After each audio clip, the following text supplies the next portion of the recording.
perhatikan kehidupan setiap orang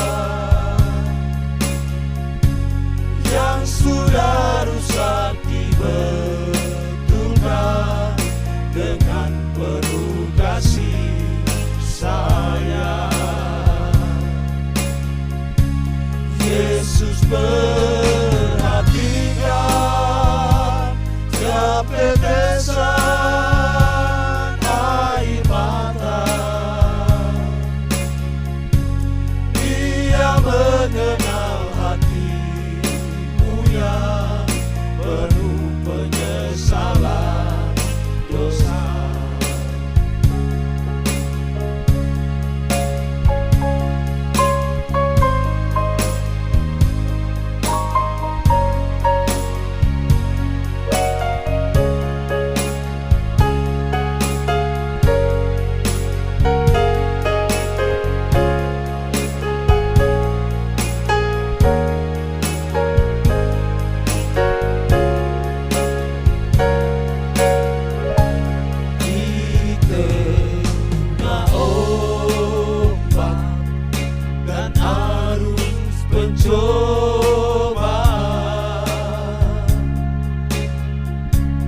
Hampir terhilang tujuan arah hidup. Bagaikan kapal yang selalu diombang-ambingkan, mengharap kasihnya seolah-olah tiada mampu.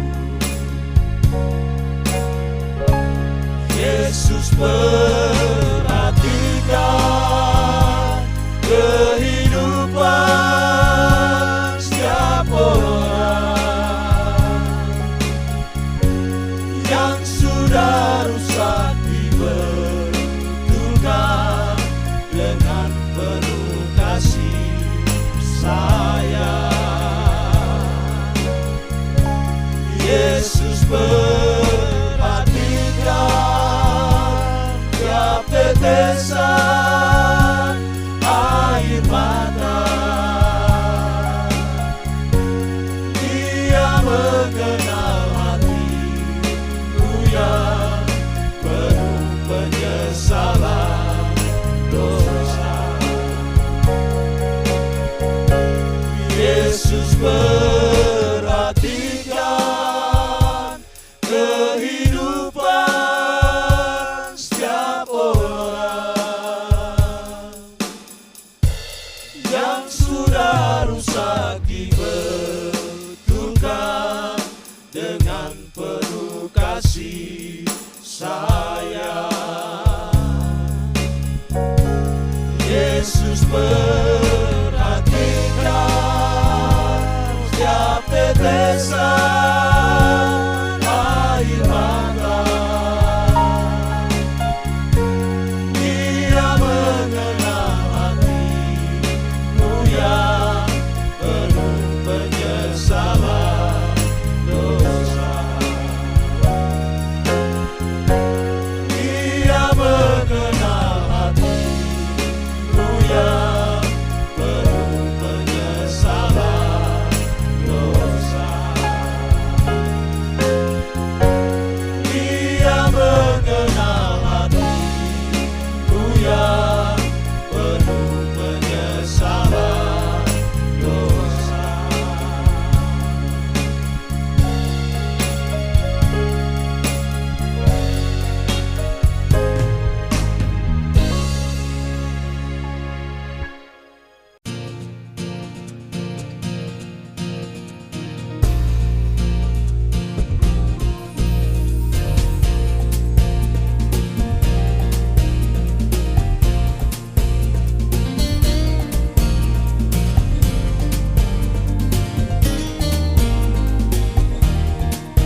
masalahmu, untuk masalahku, untuk masalah kita semua.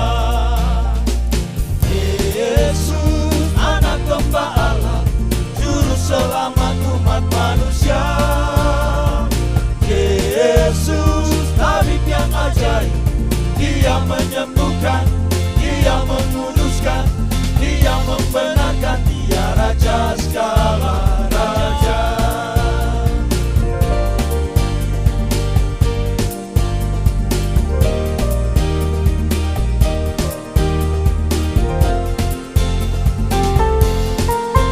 Sama Yesus lakukan perkara besar, bersama Yesus tidak ada yang sukar, bersama Yesus ada jalan keluar. Untuk masalahmu, untuk masalahku, untuk masalah kita semua. Yesus, anak domba Allah, juru selamat umat manusia. Yesus, tabib yang ajaib, Dia menyembuhkan, Dia menguduskan, Dia membenarkan, Dia Raja segala raja. Yesus, anak domba Allah, juru selamat umat manusia.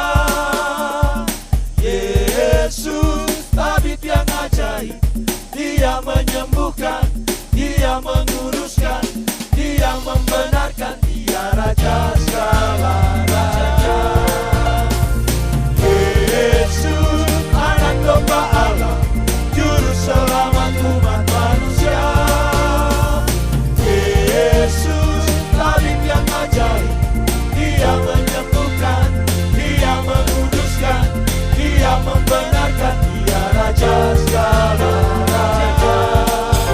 Dia Raja segala raja.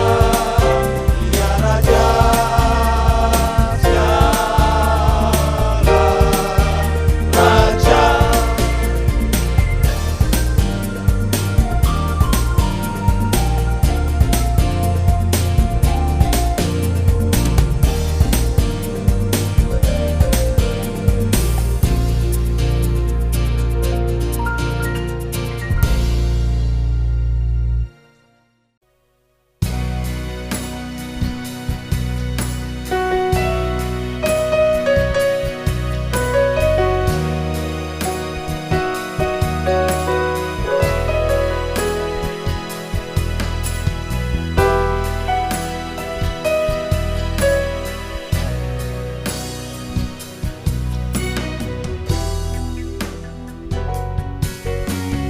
Tiada pernah ku ragukan kasih setia-Mu ya Tuhan. Setiap waktu dalam hidupku tak pernah Kau tinggalkan. Meski langit tampak suram, awan gelap pun menghadap, hadapi badai, lewati gelombang, tak pernah Kau tinggalkan diriku.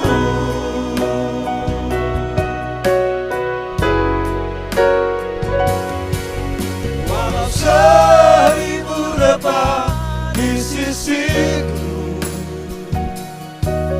Kau tetaplah Allah penolongku. Walau 10.000 lebah di kananku, takkan ku goyah, sebab Yesus sertaku.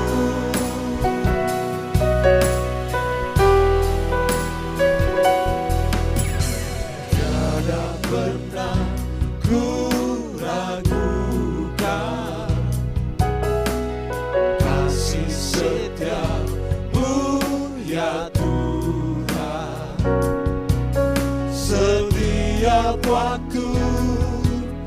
dalam hidupku, tak pernah kau tinggalkan. Meski langit tampak suram, awan gelap pun menghadap, hadapi badai, lewati gelombang, tak pernah kau tinggalkan diriku.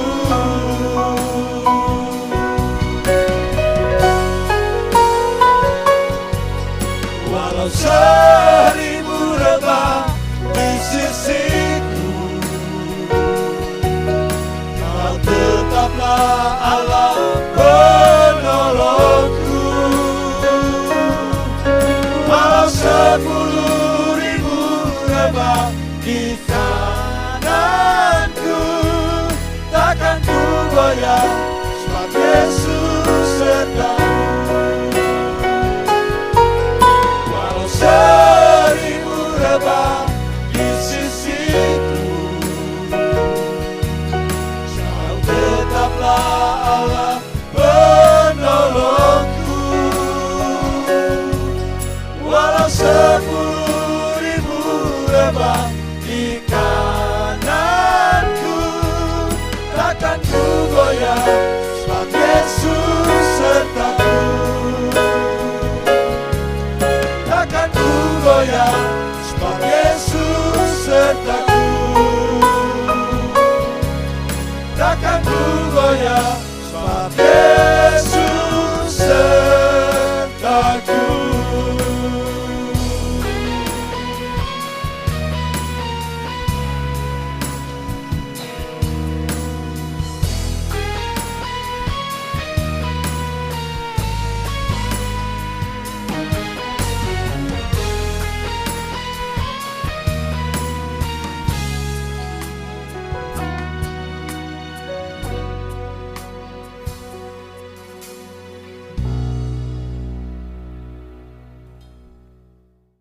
Salam, salam sejahtera buat kita semua. Kita akan membaca bagian firman Tuhan. Sebelumnya kita awali dengan doa.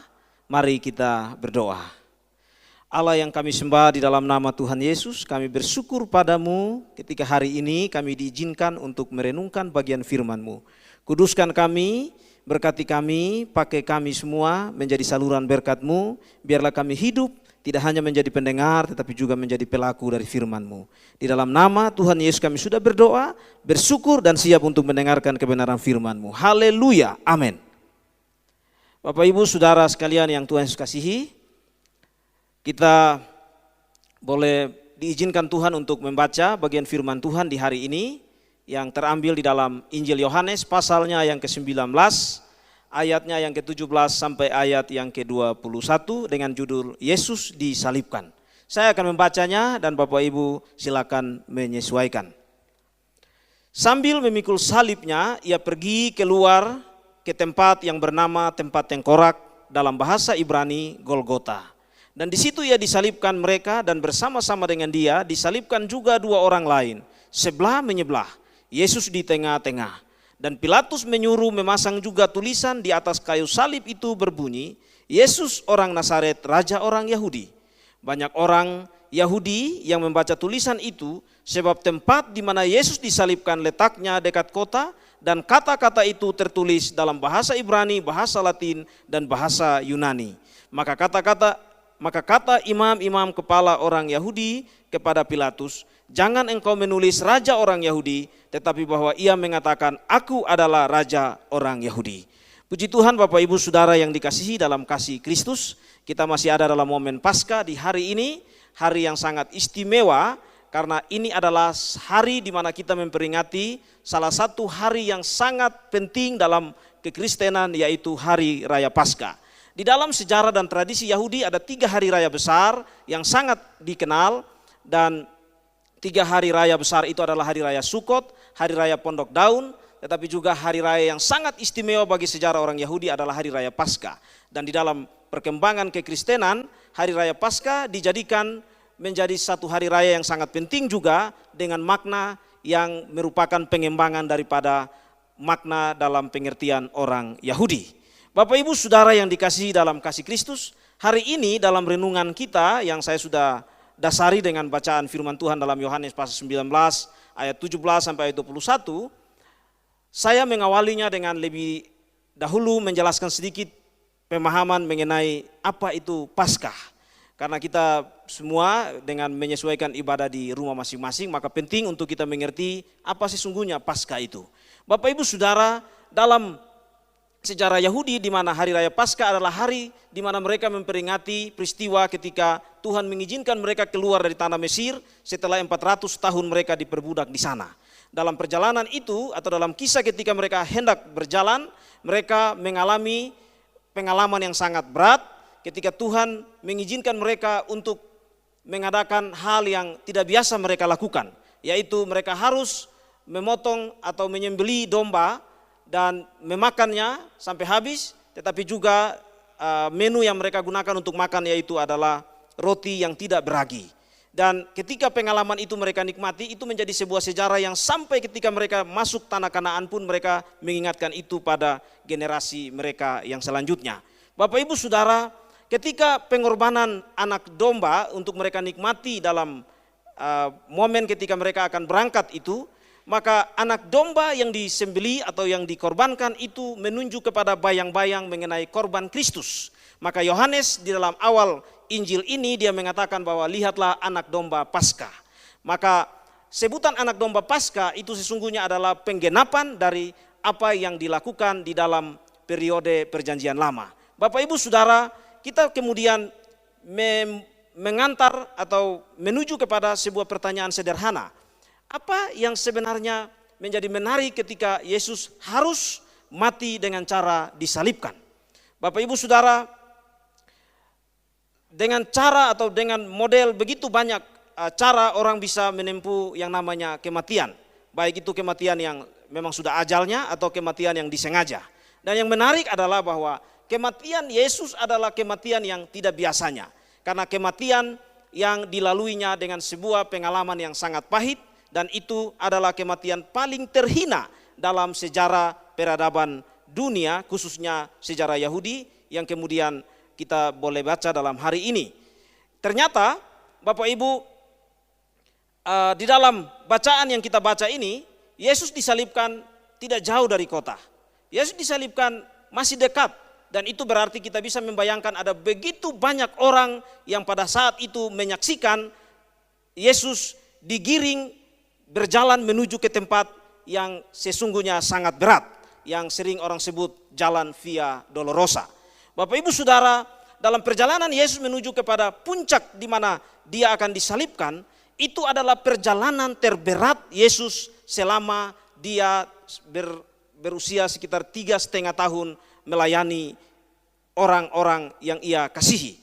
Dan ketika Yesus hendak menuju bukit itu, kita bisa memahami bahwa itu adalah perjalanan yang tidak mudah dijalani oleh Yesus. Tetapi perjalanan itu adalah perjalanan yang menentukan masa depan dari segenap orang percaya, baik yang sudah berlalu, yang saat itu ada maupun orang percaya di sepanjang segala zaman, termasuk kita yang hari ini merayakan hari raya Paskah itu. Bapak Ibu, ketika Yesus menuju ke bukit itu, kita coba membayangkan pada saat itu dia memikul salib itu lalu disaksikan oleh begitu banyak orang. Dan kita juga bisa membuat sebuah perenungan pribadi. Seandainya pada saat itu kita berada di saat itu, apa yang kita bisa lakukan? Kita bisa sedikit membayangkan hal itu. Karena memang setiap tahun kita merayakan Paskah, kita tentu mengenang kembali bagaimana Yesus menempuh perjalanan yang begitu berat sampai pada akhirnya dia harus mati dengan cara disalibkan. Bapak Ibu Saudara yang dikasihi, ketika kita membuat renungan sederhana mengenai mengapa dan seperti apa perjalanan Yesus yang begitu berat itu membuat kita akan merasa begitu sedih. Kita begitu merasa tidak mungkin dan itu hal yang semestinya tidak terjadi pada diri Yesus.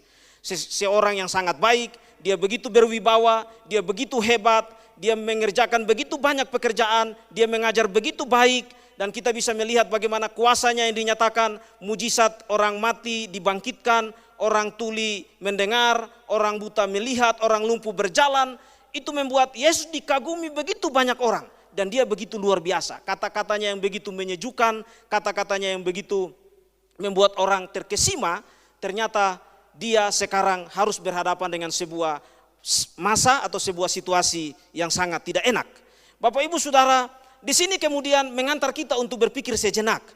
Mungkinkah dan bisakah Yesus bisa mundur atau bisa berhenti di tengah jalan? Rupanya itu adalah sebuah pilihan yang bisa saja dilakukan pada saat itu.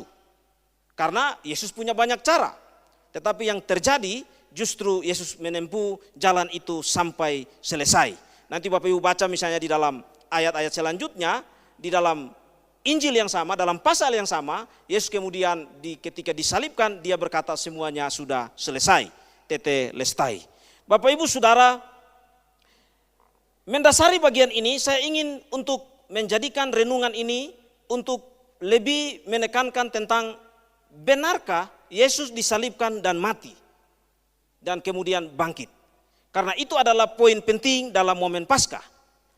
Di dalam sejarah perkembangan kekristenan ada 3 teori yang berkembang. Teori yang pertama mengatakan bahwa Yesus tidak mungkin disalibkan dan mati. Teori ini mengatakan Yesus hanyalah pingsan. Dan kemudian setelah Yesus pingsan, maka Yesus dibawa lari, disembunyikan di tempat tertentu, lalu digantikan dengan orang yang lain. Teori ini kemudian berkembang begitu hebat, tetapi teori ini memiliki kelemahan yang tidak berkembang lama. Kenapa? Karena secara sederhana pada saat itu pasukan Romawi yang begitu menjaga Yesus yang sedang menuju ke bukit ini itu begitu ketat. Mungkinkah para murid mereka begitu berani untuk mendekat dan kemudian membawa Yesus yang mau disalib itu begitu cepat dan tidak dihalangi oleh prajurit Romawi? Tidak mungkin. Karena semua atau sebagian besar orang yang ada di tempat di mana Yesus disalibkan itu semuanya ikut berteriak, salibkan dia. Ikut berteriak, biar dia mati. Itu berarti tidak mungkin Yesus diselamatkan oleh sekelompok kecil orang, lalu kemudian beredar cerita bahwa Yesus pingsan atau Yesus semaput dan kemudian dibawa lari dan digantikan oleh figur yang lain sehingga Yesus benar-benar tidak mati. Teori ini kemudian tidak bertahan lama dan sekali lagi teori ini tidak masuk akal. Teori yang kedua itu muncul sekitar tahun 1980. Bapak Ibu kalau membaca ada satu sutradara yang sangat terkenal bernama James Cameron. Dia adalah seorang tokoh sutradara yang sangat hebat, membuat film yang sangat hebat dalam sejarah yang disebut dengan Titanic. Dan Bapak Ibu tahu bahwa James Cameron ketika membuat sebuah film yang baru tahun 1980, sejarah ini berkembang karena pada waktu itu mereka mengatakan bahwa kuburan Yesus didapatkan di sebuah tempat yang bernama, di sebuah makam yang bernama makam Talpiot. Dan ternyata ketika itu diselidiki, di makam itu ada tempat-tempat atau ada tulang-tulang yang diletakkan di dalam tempat tulang yang kemudian mereka menyelidikinya. Di dalam kotak batu itu ditulis di situ nama Yesus. Lalu kemudian mereka lihat di dalam ada 2 tulang, satunya mereka mengatakan itu adalah Maryam dan satunya mereka mengatakan itu adalah Yesus. Karena di kotak itu tertulis 2 nama ini. Ternyata setelah diselidiki dan dites DNA-nya, Bapak Ibu, ternyata tidak memenuhi syarat untuk mengklaim bahwa itu adalah Yesus. Kenapa? Karena pada waktu itu nama Yesus adalah nama yang sangat terkenal dan banyak orang menggunakan itu. Di dalam 10 besar nama-nama yang digunakan pada zaman itu nama Yesus adalah salah satu nama yang sangat terkenal. Dan itu baru ditemukan abad keempat sesudah Masehi.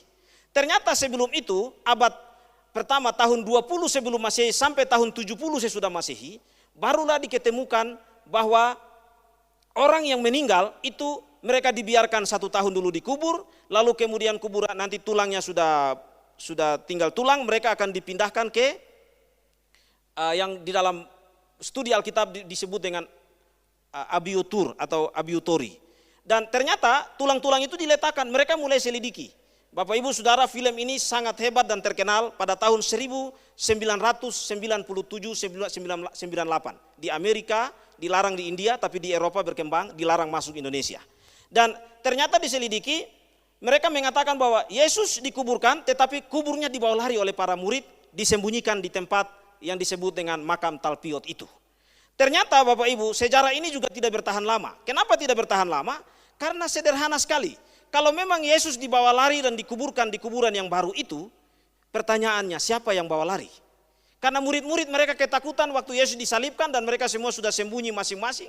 Sejarah mencatat bahwa hanya Yohanes dan ibu Yohanes yang dekat dengan salib itu pada saat itu. Itu berarti siapa yang bawa lari? Tidak mungkin ada yang berani bawa lari. Karena kubur itu begitu dijaga dengan begitu ketat oleh orang Romawi, tentara Romawi yang berlapis itu dan ahli-ahli agama. Dan di sini kita bisa melihat bahwa berkembangnya teori itu kemudian gugur pada tahun 2010 sudah tidak terdengar lagi. Jadi mulai tahun 2007-2008 film ini berkembang di Amerika dan di Eropa. Tapi 2010 sudah tidak terdengar. Yesus dan makam Talpiot. Bapak Ibu Saudara, kalau sejarah pertama Yesus kemungkinan pingsan, tidak mungkin. Sejarah kedua, teori kedua, Yesus kemungkinan mati, dikuburkan dan anak istrinya ditemukan dalam makam Talpiot itu 1980 tadi. Apakah itu mungkin? Ternyata setelah dicek DNA-nya itu tidak bersentuhan dengan salah satu saudara Yesus yang menulis kitab Perjanjian Baru, yaitu Injil Yudas. Karena Yudas yang menulis kitab di dalam Injil Perjanjian Baru itu adalah Yudas saudara Yesus. Ternyata DNA-nya tidak ketemu. Maka kemudian mereka mengatakan kalau begitu film itu gagal karena tidak memenuhi kualifikasi secara real, secara objektif. Bapak Ibu, sekarang tinggal teori yang ketiga dan itu adalah teori yang paling lama. Teori yang ketiga mengatakan bahwa Yesus benar mati dan benar-benar dia terbaring, dia betul mati di kayu salib, dibawa dan dikuburkan dalam kuburnya Yusuf Arimatea, dan kemudian Yesus bangkit pada hari yang ketiga. Menurut 4 penulis Injil, Matius, Markus, Lukas, dan Yohanes. Tinggal satu ini. Dan ternyata sejarah mencatat bahwa inilah yang paling bertahan. Kenapa? Karena menurut sejarah, keempat penulis Injil ini, mereka benar-benar menceritakan situasi yang pada waktu itu berkembang dan benar-benar bisa dipertanggungjawabkan dalam sejarah kekristenan. Maka kemudian kita sampai pada kesimpulan, benarkah Yesus mati? Benar. Benarkah Yesus disalibkan? Benar. Benarkah Yesus bangkit? Benar. Apa yang menarik dalam momen Paskah ini? Yang pertama, apa yang dikerjakan Yesus semuanya tuntas. Semuanya sempurna. Ketika dia menuju salib, dia tidak berhenti di tengah jalan, tapi dia sampai tuntas, sempurna. Semua yang dikerjakan oleh Yesus. Yang kedua, dalam momen Paskah ini kita bisa belajar bahwa teori-teori yang berkembang untuk mengkecilkan kekristenan yang bermuara pada Yesus yang disalibkan, semuanya gugur dalam perkembangan sejarah. Maka Paskah atau momen seperti sekarang ini, kita terus dikuatkan oleh Tuhan bahwa benar Dia satu-satunya juru selamat yang membuat kita bisa menikmati surga yang kekal. Kenapa? Karena di saat yang sama kita mengadakan perjamuan, di saat yang sama kita beribadah, kita sedang menjadikan Yesus yang kekal itu memasuki wilayah kita yang fana. Maka yang kekal mendapat bagian dalam tubuh kita yang fana ini, maka kita menikmati hidup yang kekal di dalam Allah. Yang ketiga, Bapak Ibu, di dalam momen ini kita terus diteguhkan bahwa Yesus yang kita sembah sebagai Tuhan dan Juru Selamat, semua yang dia buat selalu indah dan selalu baik. Memang perjalanan itu tidak mudah, perjalanan itu berat, tetapi semuanya mengajarkan kepada kita jangan berhenti di tengah jalan. Kita harus sampai pada garis finish. Seperti Yesus harus sampai ke tahap, ke titik di mana salib itu menjadi tujuannya. Maka kita pun harus sampai di saat yang terberat sekalipun. Kita harus selalu meyakini bahwa Yesus sudah mendahului kita. Dan kita berjalan bersama dengan dia, menikmati kekuatan yang dia berikan. Dalam situasi seperti sekarang ini kita tahu virus corona yang terus mengganggu, menggerogoti seluruh lapisan manusia di belahan dunia manapun. Kita dikuatkan oleh kasih Yesus yang abadi, bahwa dia terus menyertai kita. Dia ada di depan kita, dia bersama dengan kita, dia memberi harapan bahwa di dalam dia semuanya masih ada yang abadi dan kekal. Tuhan Yesus memberkati. Saya tibakan renungan firman ini sampai di sini. Haleluya. Mari kita berdoa. Terima kasih Tuhan Yesus untuk renungan yang sederhana yang kami boleh dengar di hari ini. Biarlah Tuhan menyertai kami, Tuhan memberkati kami, buat kami tetap kagum dengan kasih-Mu dan kagum dengan semua yang Kau kerjakan bagi kami. Semuanya sempurna, semuanya abadi, dan Engkau selalu ada bersama dengan kami. Ini doa kami, ini syukur kami. Kami akhiri renungan firman Tuhan ini sampai di sini. Di dalam nama Tuhan Yesus Kristus kami berdoa. Haleluya, amin.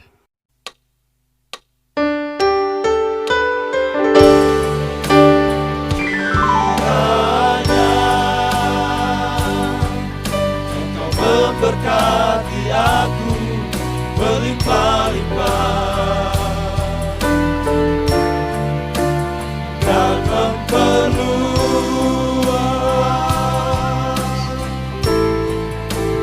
daerahku,